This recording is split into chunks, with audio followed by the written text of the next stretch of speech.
Dear student, welcome to even coaching centre YouTube channel. ये ratio and proportion video series की third video है और इसके अंदर मैं आपको कराने वाला हूं क्वेश्चंस बेस्ड ऑन प्रोपोर्शन। तो as usual pen and notebook ले आइए ताकि आप कंसेप्ट्स लिख पाएं और कोई भी क्वेश्चन मेरे बताने से पहले खुद ट्राई कर पाएं ताकि आपकी लर्निंग और बेहतर हो सके। तो चलिए स्टार्ट करते हैं। सबसे पहले आपको यह पता होना चाहिए कि व्हाट इज प्रोपोर्शन, कि प्रोपोर्शन है क्या। तो जैसे मैंने बताया था कि जब दो वैल्यूज को हम कंपेयर करते हैं तो उनको हम कंपेयर करते हैं रेशियो की हेल्प से। मतलब अगर मैं ए और बी को कंपेयर करूं और मैं ये कहना चाह रहा हूं कि जो बी है वो बी ए से डबल है, समझ गए, बी क्या है, ए से डबल है, तो मैं क्या करूंगा कि ए 1 है तो बी 2 है। मतलब रेशियो से हम क्या करते हैं, दो वैल्यूज को कंपेयर करते हैं। Ratio is used to compare two values. तो ऐसे ही जब हम दो रेशियोज को इक्वेट करें ना, जैसे अगर मैं ये बोलूं कि x और y इक्वल हैं तो मैं क्या करूंगा, x is equal to Y, मैं इज इक्वल टू के साइन को यूज करूंगा।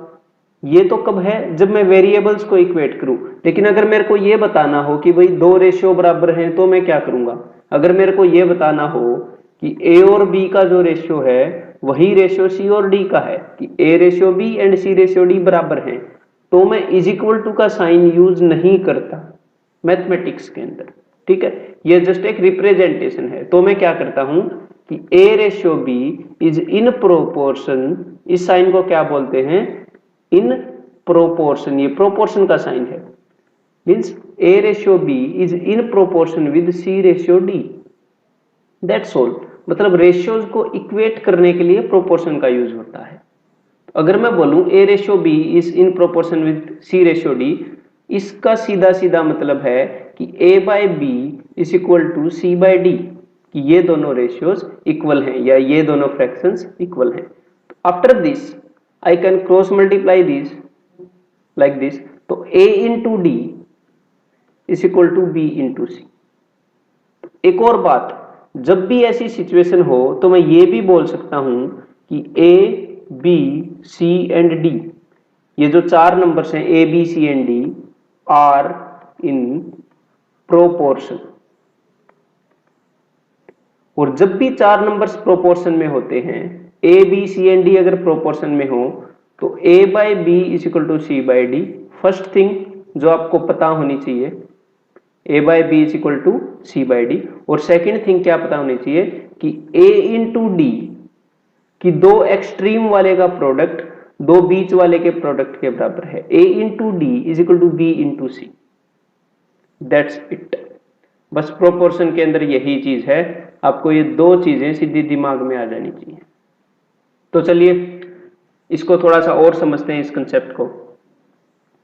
अब यहां पर एग्जामिनर ने क्या बोला कि समथिंग, अब ये समथिंग तो मैं पता नहीं, something ratio 4 is equal to 48 ratio 16। अब प्रोपोर्शन का साइन यूज हुआ है, इसका क्या मतलब है, इसका मतलब है कि ये दोनों रेशियोज बराबर हैं। तो ये रेशियो देख लो, ये रेशियो क्या है 1:3, तो ये क्या होगा, ये भी 1:3 होगा ना।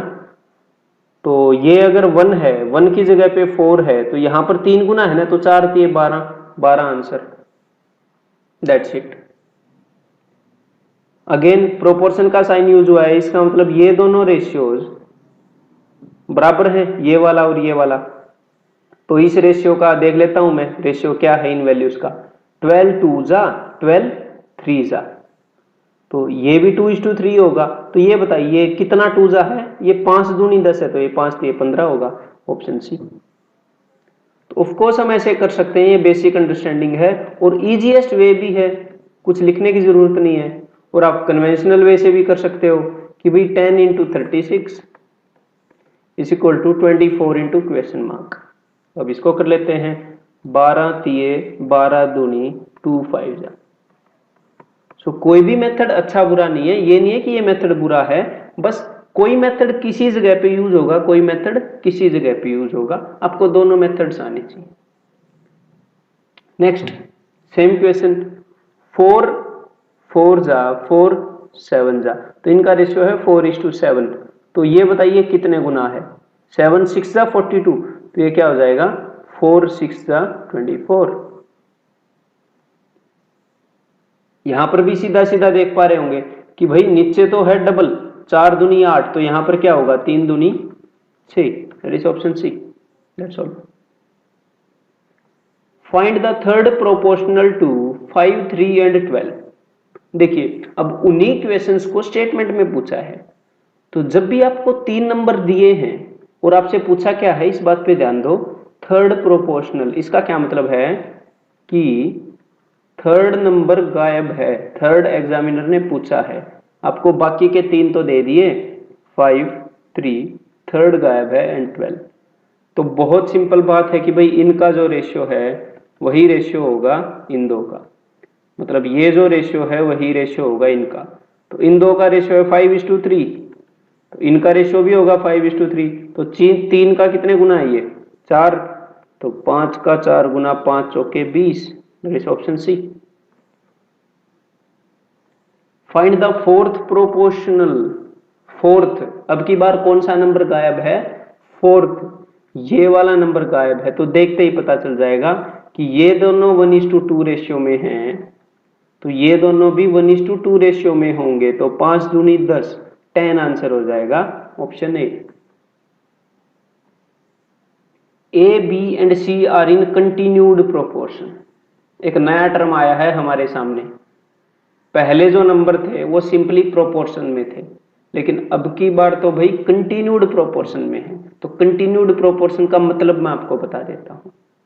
देखो नॉर्मल प्रोपोर्शन में क्या थे कि A/B is in proportion with C/D, लेकिन अब की बार कंटिन्यूड प्रोपोर्शन है।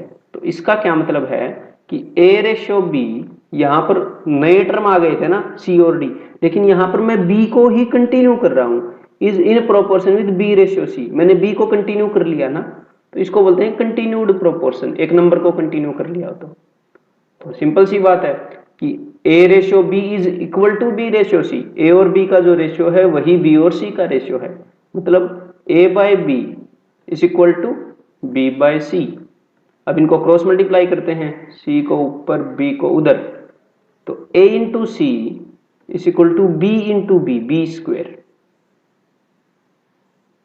तो जब भी देखिए, एक तो वही उसी रूल से भी कर सकते हैं कि भी एक्सट्रीम वाले का प्रोडक्ट A और C का प्रोडक्ट बीच वाले दो के प्रोडक्ट के बराबर होगा, और बीच वाले दो तो सेम है, मतलब B और B, तो B स्क्वेयर। या फिर क्या देख सकते हो कि जब भी 3 नंबर्स कंटिन्यूड प्रोपोर्शन में हो, तो साइड वालों का प्रोडक्ट A और C का प्रोडक्ट, 3 नंबर अगर कंटिन्यूड प्रोपोर्शन में है, बीच वाले के स्क्वायर के बराबर होगा कि B का square is equal to A into C। That's it. तो जब भी कंटिन्यूड प्रोपोर्शन में हो तो ये दो बातें पता होनी चाहिए कि भाई A और B का रेशियो बराबर है B और C के, और हम ऐसे भी लिख सकते हैं। That's it. तो यहां पर एग्जामिनर ने क्या बोला है, फाइंड C।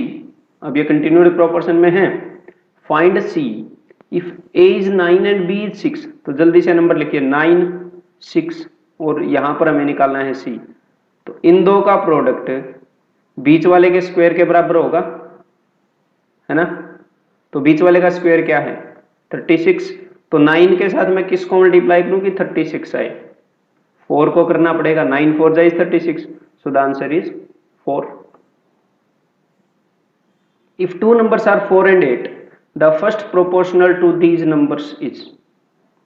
देखिए अब एक बात क्लेरिफाई करता हूं।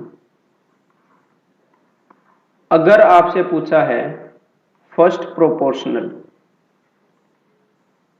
और आपको दिए हैं 3 नंबर कि 4 12 एंड 16, ठीक है, find first proportional and 3 number दिए हैं, तो इसका क्या मतलब है कि नंबर्स आर इन प्रोपोर्शन और आपको फर्स्ट नंबर निकालना है।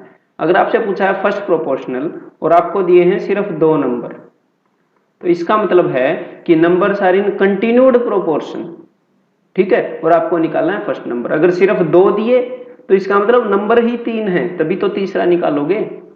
अगर 3 दिए और फर्स्ट वाला पूछा, मतलब कि नंबर कंटिन्यूड प्रोपोर्शन में है। तो ऊपर वाले का केस क्या है कि भाई इन दोनों का जो प्रोडक्ट है इन दोनों के प्रोडक्ट के बराबर है। एक तो हम इस वे से कर सकते हैं, तो कर लेते हैं।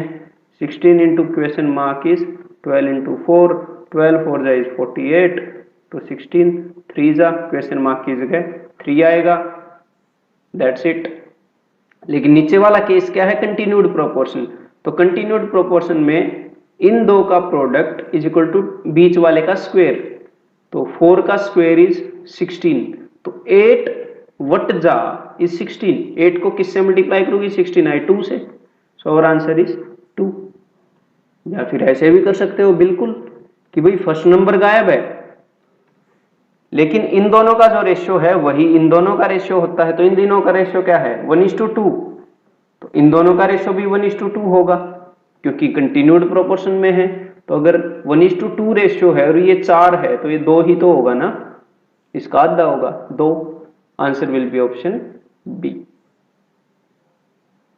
Find the mean proportion. अब देखिए, जब भी नंबर्स कंटिन्यूड प्रोपोर्शन में हो, अगर ये वाला नंबर पूछना चाहे एग्जामिनर तो आपसे बोलेगा फाइंड फर्स्ट प्रोपोर्शन। अगर ये वाला पूछना चाहे तो बोलेगा फाइंड थर्ड प्रोपोर्शन। अगर ये वाला पूछना चाहे तो ये नहीं बोलेगा फाइंड सेकंड प्रोपोर्शनल, तो बोलेगा मीन प्रोपोर्शनल। समझ गए? मतलब मीन का क्या मतलब है, वैसे जो बीच वाला नंबर है ना वो ज्योमेट्रिक मीन है, इनका लॉजिक तो ये है। वैसे आप क्या याद रखोगे कि मीन का मतलब है कि मिडल वाला नंबर पूछा है, ठीक है। तो मिडल वाला नंबर गायब है और मिडल वाले का स्क्वायर इन दोनों के प्रोडक्ट के बराबर है।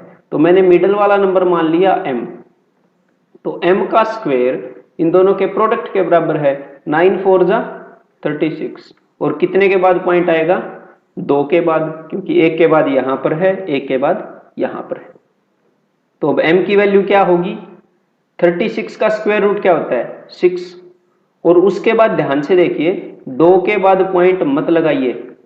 अगर यहां पर 2 के बाद पॉइंट है तो स्क्वायर रूट किया है तो 1 के बाद पॉइंट आएगा 0.6, ऑप्शन सी। मतलब स्क्वायर रूट करते हो तो यहां पर जितने भी डिजिट के बाद पॉइंट है ना उससे आधे के बाद पॉइंट होगा। जैसे एक और एग्जांपल देता हूं, if n square is this, तो n will be, forget this point, 36 का स्क्वायर रूट निकालो 6। अब यहां पर कितने के बाद पॉइंट है, आफ्टर 4, तो नीचे कितने के बाद पॉइंट होगा, आफ्टर 2। That's it. तो यहां पर आंसर होगा option C. What is third proportional of number this. तो थर्ड प्रोपोर्शनल पूछ लिया, मींस थर्ड नंबर गायब है, तो इनका रेशियो बताइए जल्दी। दैट इज 4 1 जा 4 12 जा, सिंपल है। तो फिर इनका रेशियो क्या होगा, दैट इज 1:12। तो ये नंबर क्या होगा, this number is 48, so this number will be 48 into 12। तो बस आपने ये करना है। तो दिस विल बी 12 8 जा इज 96 प्लस 480। तो इसको आप कैसे ऐड करोगे, गिव दैट नंबर 4, तो this will be 100 and this will be 476। 476 plus 100 is 576, option C. What should be added in these numbers so that they become proportionate। मतलब कि वो प्रोपोर्शन में हो जाएं, इनमें क्या ऐड करें, मतलब क्या है, इन सब में मैं क्या ऐड करूं। तो चलिए इस क्वेश्चन को देखते हैं कि अगर ये सारे नंबर्स प्रोपोर्शन में होंगे तो मेरे को ये बताइए तो किस किस चीज का रेशियो इक्वल होगा। सपोज मैं x ऐड करूंगा तो 41 प्लस x का रेशियो 51 प्लस x, इन दोनों का रेशियो बराबर होगा 50 plus x and 62 plus x। तो हमने ध्यान से देखना है कि भाई अगर चारों में x ऐड करेंगे तो पहले दो टर्म का रेशियो एंड के दो टर्म के बराबर होगा, this should be equal. We can cross multiply but वो बहुत ही लेंथी मेथड हो जाएगा, वी वोंट डू दैट। तो आपने जस्ट देखना ये है कि 41 को किस चीज के साथ मैंने कंपेयर किया ऐड करने के बाद, 50 वाले टर्म से। मतलब फर्स्ट टर्म को किसके साथ कंपेयर किया, थर्ड से। सेकंड टर्म को किससे कंपेयर किया, लास्ट से। एक एक छोड़ के मैं कंपेयर कर रहा हूं ना। तो हमने जस्ट ये देखना है कि 41 के सामने आएगा 50, 51 के सामने आएगा 62, बस। आपको ये प्रोसीजर पता होना चाहिए। बस एक बार पता होगा तो we will be using options. सबसे पहले मैं ऑप्शंस यूज करूंगा और 41 में ऐड करके जो भी आया, ये वाला जो भी टर्म है और ये वाला जो भी टर्म है, ये दोनों एक दूसरे के आमने सामने है, बीच में इज इक्वल टू का साइन है, तो इन दोनों में एटलीस्ट कुछ ना कुछ कॉमन होना चाहिए ताकि कैंसिल होने के बाद बराबर आ सके। तो इन दोनों टर्म्स में कुछ ना कुछ कॉमन होगा तो ही चांसेस है, नहीं तो चांसेस ही नहीं है हमारे आंसर के। तो चलिए अब मैं सोल्व करना स्टार्ट करता हूं कि जब भी एग्जाम में ये क्वेश्चन ऐसे आपके सामने आएगा तो हम बिना लिखे सोल्व कर लेंगे। देखो कैसे। सबसे पहला ऑप्शन यूज कर रहा हूं, 41 प्लस 8 कितना हो गया 49। दिमाग में 49 को रखो। उसके बाद ये बताओ 41 के साथ किसको कंपेयर करेंगे, थर्ड वाले को, तो थर्ड वाले में भी 8 जोड़ दो, 50 प्लस 8 58। तो जल्दी से बताइए इन दोनों में कुछ कॉमन है, नहीं है ना, ये आंसर ही नहीं हो सकता। सिंपल है। फर्स्ट वाले में अब 6 जोड़िए 47, थर्ड वाले में 6 जोड़िए 56, 50 में, तो इन दोनों में कुछ कॉमन है, नहीं है, पॉसिबल ही नहीं है, इस आंसर के चांसेस ही नहीं है। थर्ड वाला यूज कर रहा हूं, 41 प्लस 4 45, 50 प्लस 4 54। क्या इनमें कुछ कॉमन है, किसी नंबर के टेबल में आते हैं ये? Yes, 9 5 and 9 6। There are chances that this may be our answer.